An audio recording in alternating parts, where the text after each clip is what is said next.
paglalakbay ng inyong diwa.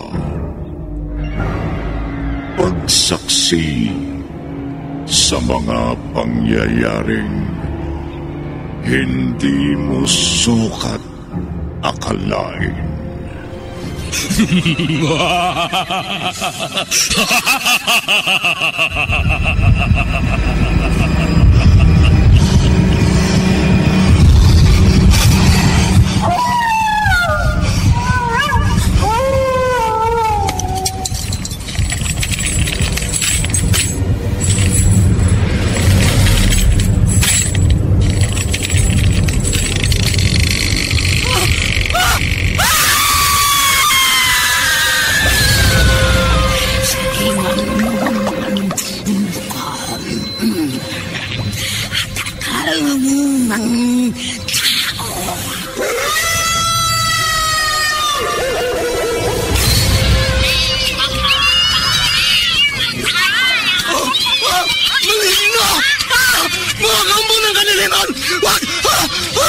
Huwag kayong lalapit sa akin!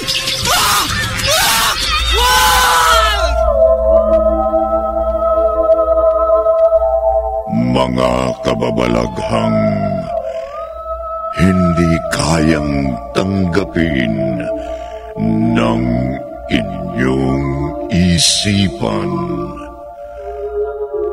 nagaganap tuwing sasapit ang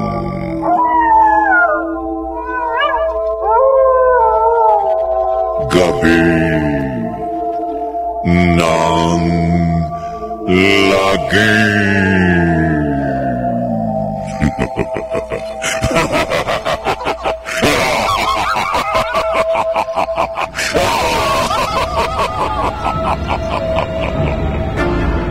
Pinagsamang produksyon ng DZRH at Star City.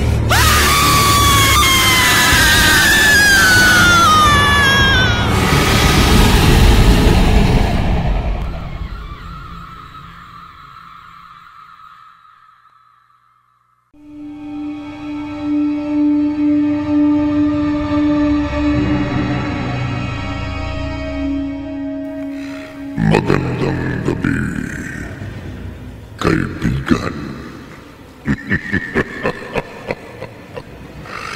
Kagabi, hindi inakala ni Paulo na ang sumpang binitiwan ay may kapangyarihan.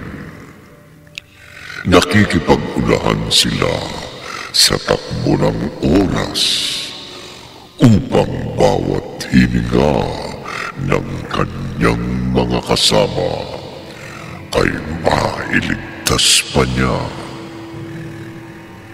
Dito natin idugtong ang maaari pang maganap sa ating tampok na kwento sa linggong ito na pinamagatang Tuklaw. Sa isa na namang gabi ng lagi.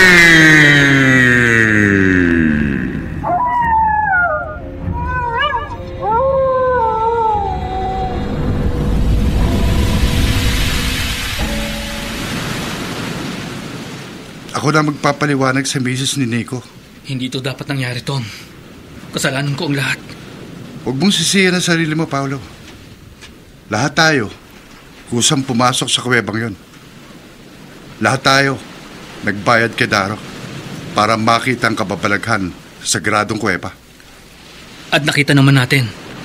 Ang totoo, wala sana magiging problema kung hindi naglasing si Nico at hindi niya kinunan ng larawan ng babaeng matapos magsayaw, bumalik sa anyong kobra.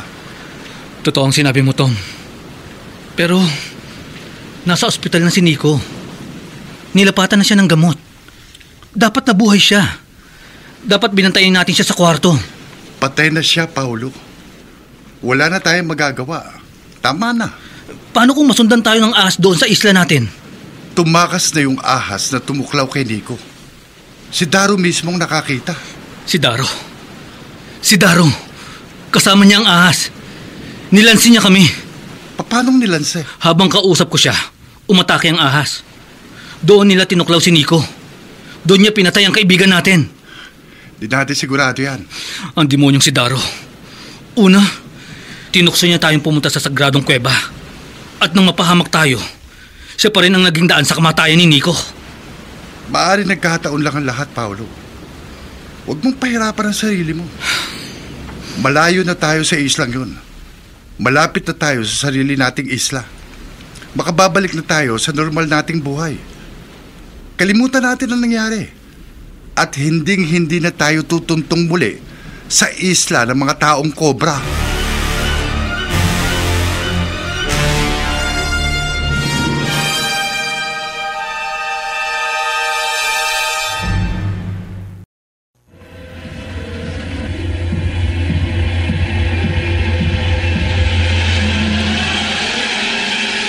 Balikan natin ang kasaysayang tampok sa linggong ito sa isa na namang Gabi ng Lagim.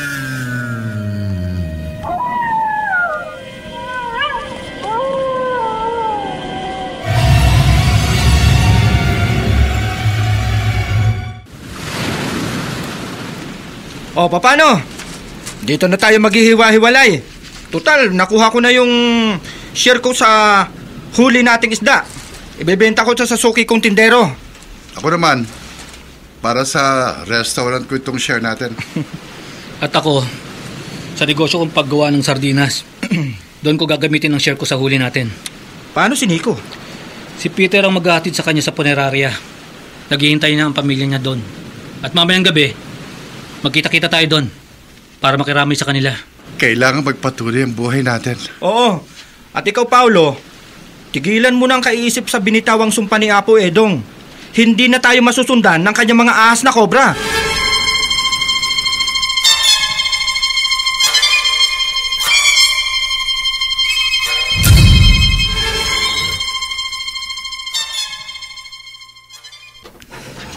Nilinis ko lang mga isda. Nailagay ko na rin sa freezer. Pwede na muna akong buwi. At bukas, maaga akong pupunta rito sa restaurant para ihanda ng magiging menu for the day. Mister, pwede mo ba akong tulungan? Miss, ano problema? Bago lang ako dito sa lugar ninyo. Nakaramdam ako ng hilo. Sadya, ako, nawalan siya ng malay. Miss! Miss!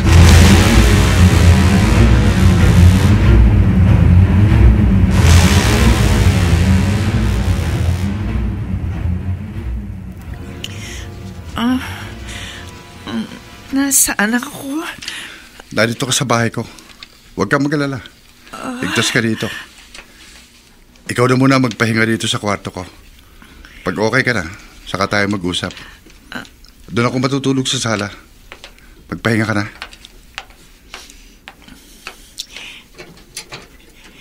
Hindi ko siya pwedeng atakihin ngayong gabi. Kailangang hanapin kong iba niyang kasama.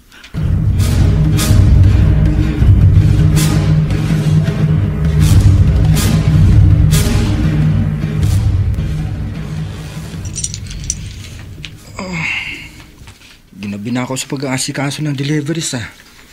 Mabuti. Naibenta kong lahat ang isda.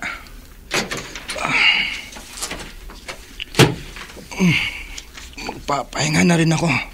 Mula sa mahabang biyahe sa barkong pangisda hanggang sa mga pagde-deliver ko ng isda sa aking mga suki. Nakakaantok. Nakakapagod. Ay. Dapat ka na ngang magpahinga. Ha? Babaeng kobra? Dapat ka nung mamatay! Hindi! Hindi!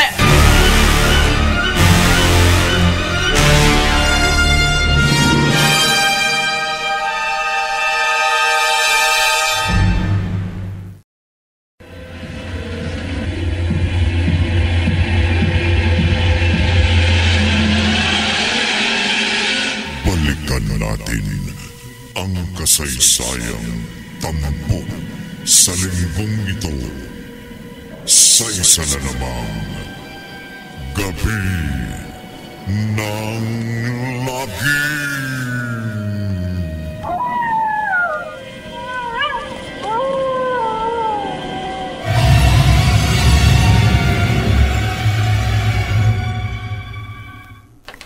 Magandang gabi. Magandang gabi naman. Police Officer Carla. Kasama ko to si Police Officer Nila. Nasa ospital si Rico. Ano? Pero ayon sa aming pag-iimbestiga, kayo ang huli niyang kasama. Baka makatulong kayo para masiguro namin ang dahilan. Pero nag-iwahiwalay kami sa pier. Nag-deliver siya ng isda sa palengke. At kami ni Tom, nagkanya-kanya na rin ng pag-aasikaso sa personal naming buhay. Tama. At kararating lang namin dito sa punerarya para asikasuhin naman ang burol ni Nico. Siguro mas mabuti na isa sa inyong sumama sa akin sa ospital para kilalanin si Rico at tumulong sa aming humanap ng kanyang kamag-anak.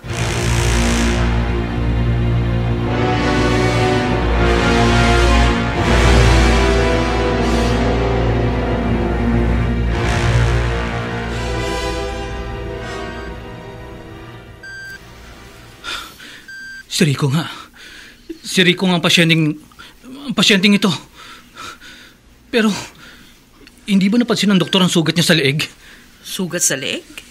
May tuklaw siya ng ahas sa leeg. Tuklaw? Oo, officer. Hindi yan karaniwang sugat. Tuklaw yan ng ahas. Maniwala kayo sa akin. Totoo ang sinasabi ko. Teka. Paano ka nakakasiguro? Tatawagin ko muna yung doktor na tumitingin sa kanya. Ha? Dito ka lang. Huwag kang aalis. Rico, pare, anong nangyari? Pare, magsalita ka!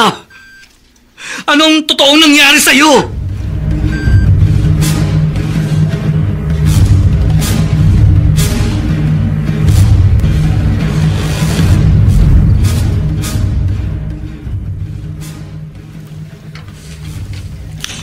Ngayon, ikaw naman. Bumalik ka? Saan ka ba nagpunta? Nagluto ako ng hapunan eh. Gigisingin sana kita. Pero wala ka sa kwarto.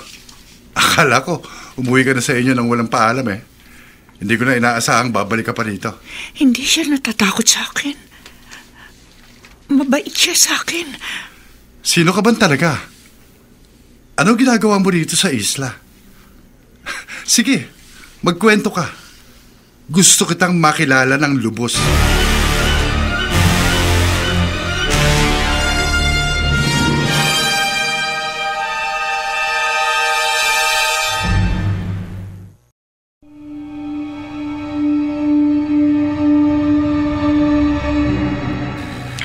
Aksidente o kababalaghan?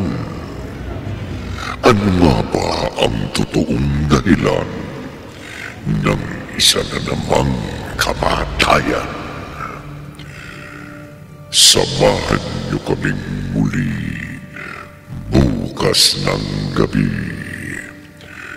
Durugtungan natin ang iniwan nating tagpo sa ating tampok na kwento sa linggong ito na pinamagatang Tuklaw sa isa na namang Gabi ng Lagim.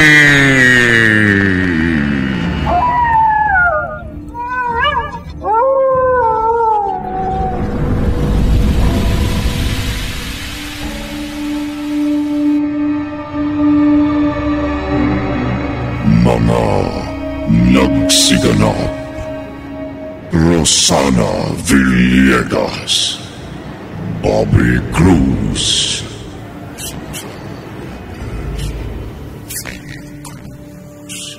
Alan Ortega, Vilma Esteliore, Ben Mercado, Rose Tunido, at Jerry Mutian. naglapat ng tunog.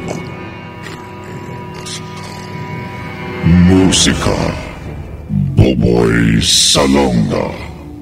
Supervisyong teknikal, Eric Lucero at Bong Moyar. Sa panulat ni Didith Marasigan. Sa direksyon, Lionel Benjamin. Gabi ng Lagi.